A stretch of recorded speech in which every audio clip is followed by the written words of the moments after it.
卡巴爾達巴爾卡利亞作為俄羅斯最貧困嘅地區之一，佢唔單止係一個發展慢、文化保守嘅地方，佢真正恐怖嘅係佢將父權社會點樣運作、點樣腐爛、點樣靠暴力續命，幾乎毫無遮掩咁攤開喺你眼前。所以今日我唔係單純揭露呢度嘅苦難，而係透過呢個極端例子去證明一件事：父權本身就係一套被製造出嚟嘅控制系統。喺卡巴爾達，大量女性唔敢報警、唔敢求助，甚至連匿名訪談都極度恐懼，因為一旦被屋企人知道、被記錄、被傳出去，後果可能唔止係羞辱，而係暴力、清算，甚至係死亡。喺呢度講真話嘅本身就已經被視為係一種唔道德嘅行為。如果一個社會連講出真相都被視為係犯罪，你就要知道問題從嚟唔係來自家庭內部，而係整個制度結構嘅問題。你會發現呢啲地區最中意強調三個詞：榮譽、道德、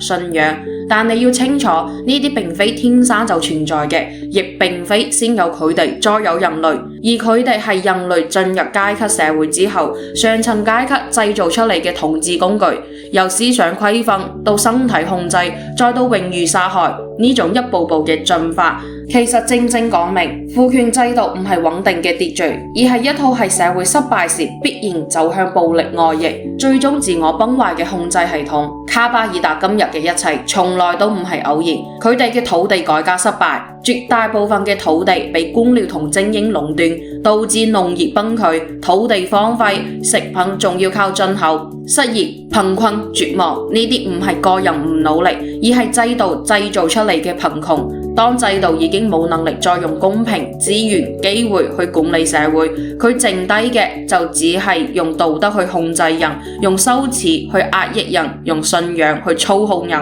父權社會從古至今都將男性打造成你係主體、係支柱、係統治者。但現實係因為貧困，大量普通男人冇資源、冇出路、冇未來，卻又唔被允許質疑制度，長期壓抑之下就會出現最扭曲嘅狀態。現實係廢人，但佢嘅意識形態要做皇帝。當一個社會將男人從生產者變成廢人，又唔俾佢挑戰權力，佢唯一仲可以實施權力嘅對象就係屋企嘅女人同佢嘅細路仔。點解永遠犧牲嘅總係女人同小朋友？因為小朋友冇生存能力，完全依賴成人，而女人由佢出世開始，佢嘅身體、行動、名聲、人生就已經被文化、宗教、道德全面接管，佢嘅主體性一早就被制度默認可以剝奪。所以當父權制度腐敗、封閉、失效嗰陣時，最後所有嘅代價都係由女人同小朋友承擔。